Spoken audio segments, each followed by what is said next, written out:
सादर नमस्कार मित्रों। पिछले काफी समय से मैंने YouTube, Facebook आदि पर काफी सारे वीडियोज ऐसे देखे जो कि हमारी धार्मिक मान्यताओं अथवा धार्मिक कथाओं पर बने हुए थे। और अच्छा है यदि कोई व्यक्ति सकारात्मक कोई भी कंटेंट बनाता है, उसे प्रोत्साहित किया जाना चाहिए। किंतु साथ ही मुझे कई बार कुछ ऐसा भी अनुभव हुआ कि कई वीडियो क्रिएटर जो हैं, कंटेंट क्रिएटर जो हैं, वे या तो बिना अध्ययन के कोई वीडियो बना रहे हैं और या तो फिर जानबूझकर कुछ तथ्यों का घालमेल कर रहे हैं जो कि शास्त्र के अनुसार नहीं है। उदाहरण के लिए मैं बताऊं कि एक बहुत बड़े हमारे देश के कवि जो कि अब कथावाचक भी बन चुके हैं, उन्हें मैंने एक वीडियो में कहते हुए सुना कि भगवान कृष्ण को भी यह चिंता थी कि कर्ण से अर्जुन की सुरक्षा कैसे की जाए। और केवल उनके ही नहीं, कई मैंने ऐसे वीडियोस देखे जिनमें कि जो हमारे पौराणिक ग्रंथों के या रामायण या महाभारत के खलनायक हैं, उन्हें एक नायक की भांति चित्रित किया गया है। तो मुझे यह लगा यदि एक तरफ से ऐसा कुछ प्रयास हो रहा है तो जितना भी हो सके हमारे पास जितना भी ज्ञान है, जितनी भी संतों की कृपा है, उसके अनुसार हमें ऐसे तथ्यों का खंडन करना आवश्यक है।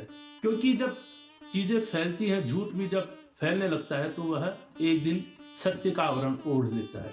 तो आज का विषय मैंने सबसे पहले यही चुना है। जैसा कि हमने कई पुस्तकों में भी पढ़ा या कई धारावाहिकों में भी देखा, कई स्थानों पर यह चित्रित करने का प्रयास किया गया कि कर्ण अर्जुन से कहीं उच्च श्रेणी के योद्धा थे, उनके पास कवच कुंडल भी था, और यदि इंद्र ने छल से कर्ण से कवच कुंडल प्राप्त नहीं कर लिए होते तो अर्जुन कर्ण से हार जाते। ऊपरी सतह पर देखने में यह सही भी लग सकता है, किंतु शास्त्र क्या कहता है? जब हम कोई बात एक सार्वजनिक मंच पर कहते हैं तो हमारा उस पर अध्ययन भी होना चाहिए। यह जो वीडियो में बना रहा हूं, कर्ण और अर्जुन में से श्रेष्ठ कौन, इसे मैं दो भागों में बनाऊंगा। क्योंकि पहले यह जानना जरूरी है कि अर्जुन और कर्ण वाकई में हैं कौन। तो पहला वीडियो मैं आज बना रहा हूं। यदि आप लोगों को पसंद आएगा तो इसका दूसरा वीडियो भी बनाकर आप लोगों से साझा करूंगा। तो पहला प्रश्न यही उठता है कि अर्जुन और कर्ण आखिर हैं कौन? क्यों इन दोनों में इतनी प्रतिस्पर्धा है?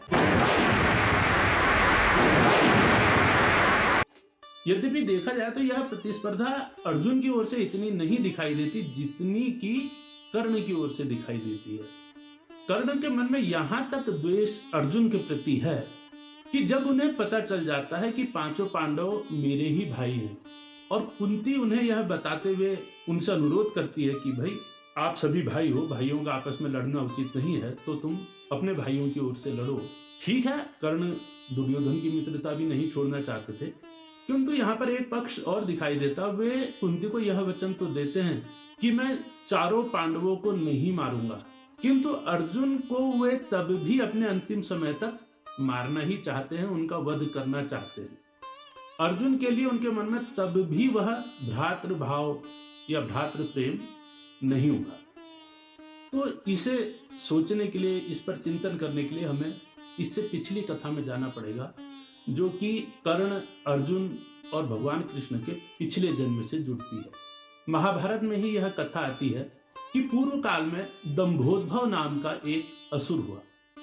अब असुर है तो उसके अंदर आसुरी प्रवृत्तियां होनी ही थी, और आमतौर पर जो बड़े बड़े असुर हुए हैं, सबसे पहले वे करते क्या थे कि तप करते थे और तप से शक्ति अर्जित करते थे। तो दंभोद्भव ने भी भगवान सूर्य की आराधना की, तपस्या की, और जब भगवान सूर्य प्रसन्न होकर वरदान देने आए तो इसने अमरत्व का वरदान भगवान सूर्य से मांगा।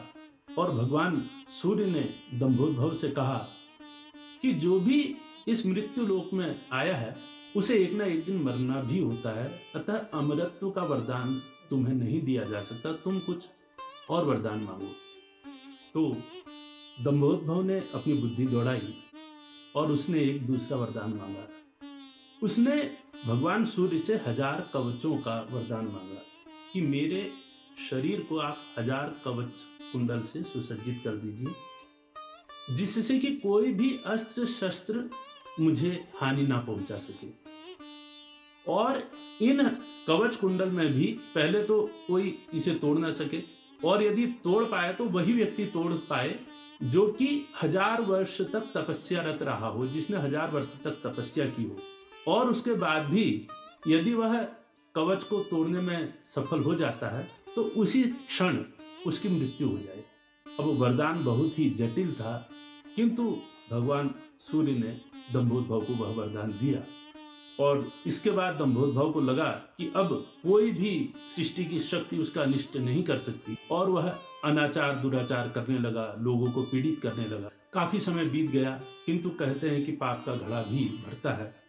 इस बीच जो धर्म थे, उनकी पत्नी मूर्ति, धर्म की पत्नी मूर्ति ने भगवान विष्णु की तपस्या की और भगवान विष्णु से पुत्र रूप में अपने घर में जन्म लेने को अनुरोध किया। भगवान विष्णु ने उन्हें वरदान दिया कि मैं अपने अंश से तुम्हारे घर में पुत्र रूप में जन्म लूंगा, और उन्होंने 2 जुड़वा पुत्रों के रूप में धर्म के घर में जन्म लिया, जिनका नाम नर और नारायण था। इन दोनों बालकों की एक विशेषता थी कि ये दोनों 2 शरीर में होते हुए भी एक साथ सोचते थे। एक व्यक्ति कोई कार्य करता था तो उससे दूसरा भी प्रभावित होता था। तो इस प्रकार का इनका समन्वय था कि जिसे कहा जा सकता है कि शरीर 2 है किंतु आत्मा एक ही है। तो जब ये कुछ बड़े हुए तो आज के बद्रीनाथ क्षेत्र की तरफ ये तपस्या करने दोनों भाई चले गए, जहां आज भी नर नारायण पर्वत स्थित है। और वहां जब तपस्या करने गए तो पहले भगवान नर इस दंभोदभव के पास गए, जिसे अब सहस्त्र कवच भी लोग कहने लगे थे 1000 कवचों के कारण, और उसे युद्ध के लिए ललकारा। दंभोदभव तो आत्मविश्वास से भरा हुआ था कि भाई मुझे कोई हानि पहुंचा ही नहीं सकता। इधर भगवान नारायण तपस्या कर रहे थे नर के लिए, और साथ में इन दोनों भाइयों के पास संजीवनी विद्या भी थी, जिससे कि मरे हुए व्यक्ति को जीवित किया जा सकता है। तो उधर भगवान नारायण तपस्या कर रहे थे और भगवान नर दंभोदभव से युद्ध कर रहे थे।